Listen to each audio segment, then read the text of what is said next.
Hey folks, well, now that we've talked about stacks and lists and whatnot in the standard template library, I just wanted to run through a simple programming example that's using them.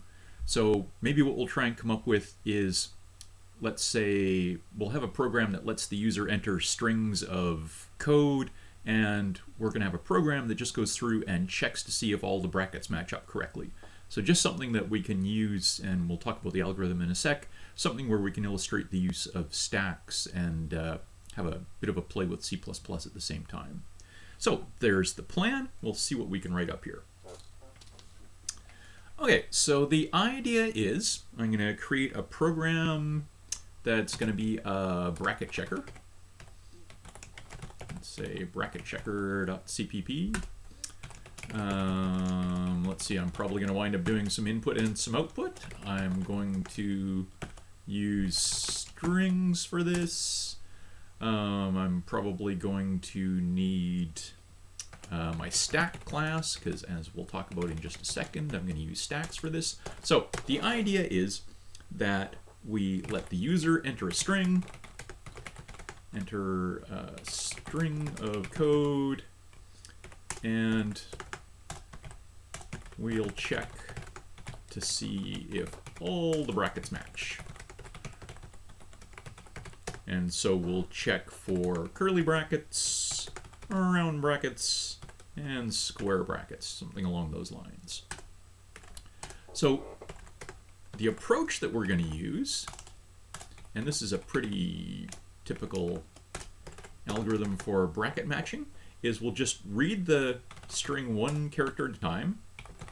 Well, we'll read the string in first. Read their text into a string, and then we'll go through and we'll process the string one character at a time. And here's how we're going to go through it. If we see an open bracket, we're going to push it on the stack. If we see anything that isn't a bracket, we're just going to ignore it and move on. And if we see a closing bracket, we're going to take a look and see if it matches the top thing on the stack, pop that off, treat it as matched, and keep going. So that's a pretty nice and straightforward algorithm. If we see an open bracket, push it on the stack. If we see a closed bracket, pop the top thing off the stack, which is going to be one of the opening brackets, right? The most recently pushed opening bracket.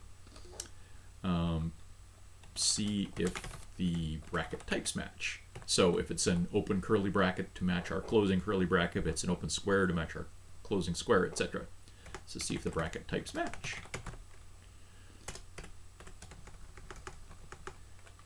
If they don't match, or stack was empty,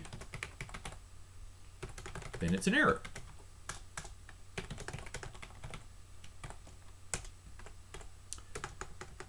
Ignore any other characters.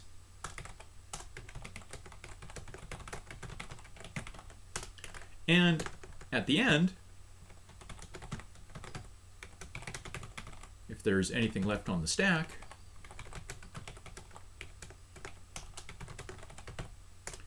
it's an error, unmatched brackets.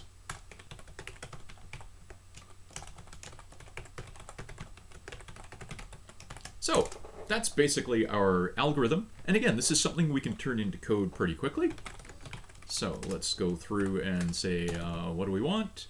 I want a stack of characters. Oops, I guess I need my std there. I want a stack of chars. I'm just going to call it S. Let's see, I'm going to need maybe a char for the current character that I'm reading. I'm going to need a string for the user input. So I think that's probably all I'll wind up needing. Oh, maybe a an int for the current position in the line of text as I go through it. So I wind up doing something like saying, okay, well, please enter your text. Enter your line of text.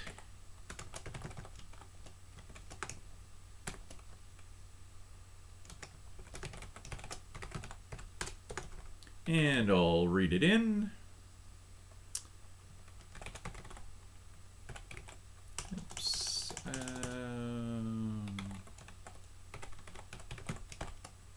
My get line syntax is rusty. Do I just give it the string?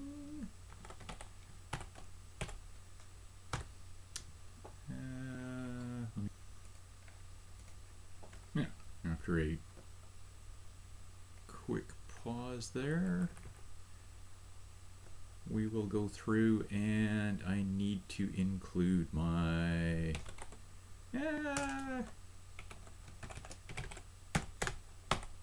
input stream. Sorry about that. All right, so what do we want? We want to go through, and we've got this line of text. We want to go through a character at a time and process this beastie. So let's say, what have I got there for position 0? And while my position is less than the length of the line of text, we'll process the next character. Something like stream of consciousness coding here. All right, so as we go through, we'll check each character and either push it on the stack, pop something off the stack, or just skip along to the next. So let's do a switch. Oops. Let's say our character current is equal to text pause. And then we'll do a switch on my current character. So what I'm going to do is divide this up into 3 chunks, either the chunks for an opening bracket. So if it's an open curly bracket, or if it's an open square bracket, or if it's an open round bracket, then for any of those 3 cases, all I want to do is push the current character onto my stack.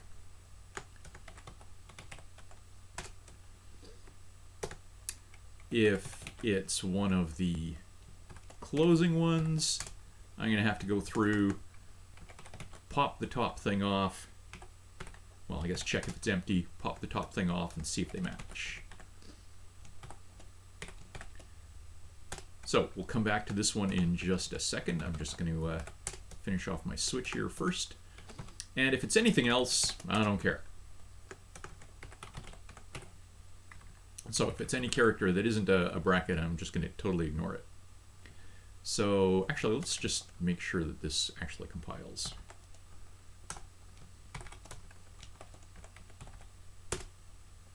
Hey, woohoo! All right, so let's keep going there. All right, so we wanted to go through and say if the stack is empty, we've got a problem. Right, it shouldn't be empty because there should be a bracket, an open bracket there for me to match. So we'll say error, no bracket to match, and whatever my current character is,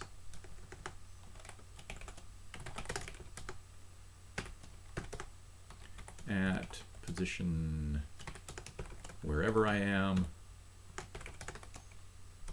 on the line, or in the text. Whatever, on the line.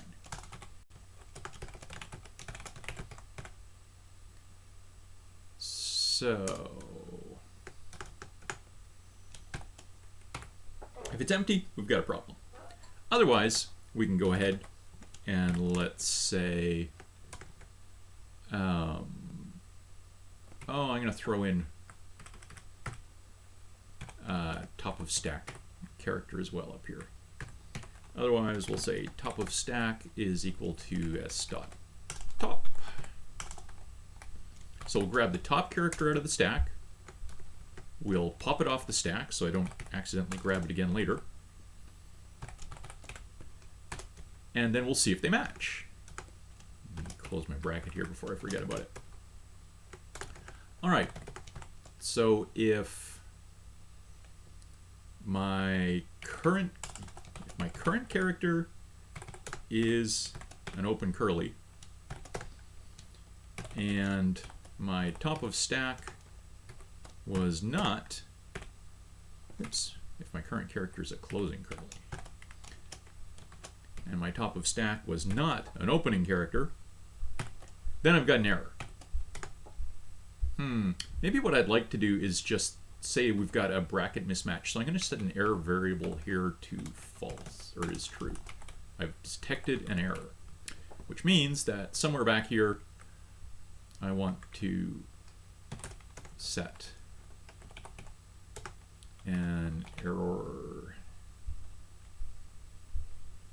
to false. So I don't think anything's wrong, looking at the current character, and then all of a sudden I find out something is wrong. So I'm going to do the same thing. So if I find a mismatch on curly brackets, or a mismatch on round brackets, or a mismatch on square brackets, I'm going to say, yep, there's an error.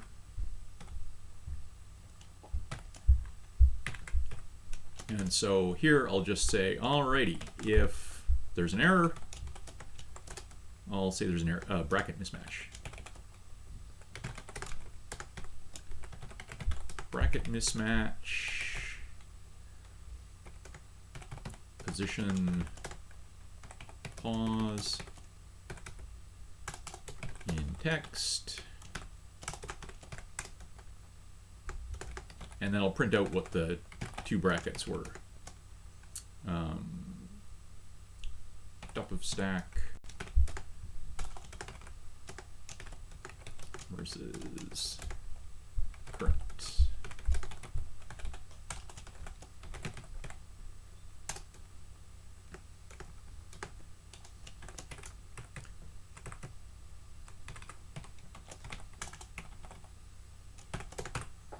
And so we'll go through, and if we find a bracket mismatch, we let them know.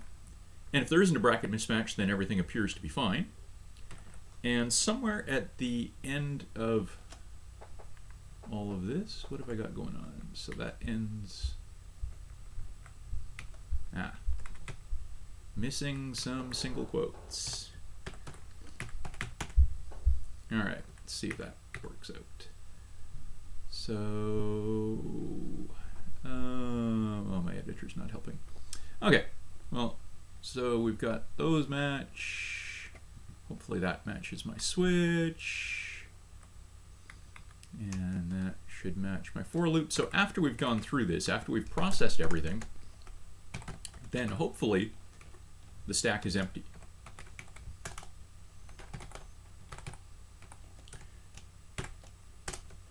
If it's not the case that the stack is empty, then we can say there's unmatched brackets left at the end.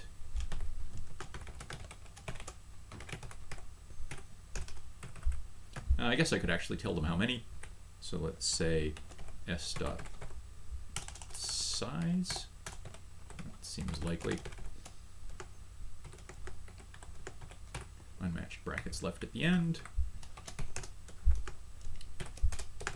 And then we can say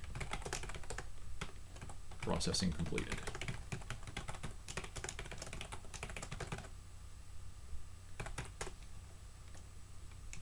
All right, so in theory, ooh, it compiled, scary. All right, so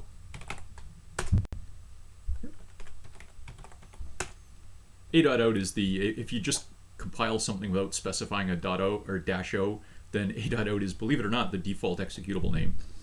So let's see, it wants me to enter a line of text. So if I enter something without any brackets in it at all, processing completed, okay, no big deal. If I have something, let's just try a simple case here where we've got a few matching brackets, and okay, that didn't seem to mind that. Let's try an unclosed opening, so it picked up on that. Let's try something along those lines. All right, so we just go through and try some simple cases to see if it seems to be picking up on most of the common, really basic errors. And then we start getting through and trying something a little bit more complicated. So we say, I don't know, we'll try our main blah, blah, blah. And maybe a couple of food. So try something that's, can I get all this stuff matching? Right, something that's just got a little bit in the way of nesting and whatnot that hopefully is actually all matching. And yeah, works out okay. We try the same sort of idea, but maybe we skip a bracket in there somewhere.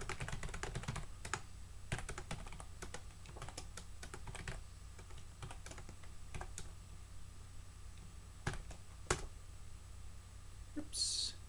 Oh. Helps if I actually run my a.out first and then type in this stuff. /a.out. We'll try that one more time. Okay, how about main brackets, blah, blah, blah, foo, ick, and we'll close that and close that. So in theory, I've got this one unclosed round bracket down here someplace. Actually, let's throw the round bracket here. Oh no, it would accept that, wouldn't it? Let's throw the round. Let's throw the round bracket here. So we've got the right number of all the opening and closing brackets. They're just in an invalid order. Yeah, and it picks up on it. So I think we've got this more or less functional. I'd have to do some more detailed testing to see if it works. But you can quite happily go through, right? I didn't have to create my own stacks. It was pretty easy to go through and put together an algorithm, a program that's going to work with this stuff. You know, if I'd sat down and written, yeah, I guess I could write my own stacks and my own stack class, but it would have involved all the error testing involved in it. And I don't know how long it took on this, 15, 20 minutes on this. So again, I highly recommend learning the basics of the standard template library. Experiment with it, play with it, use it if you get a chance, right? If your instructor doesn't mind you using the STL, then go for it. All right, I will leave it there.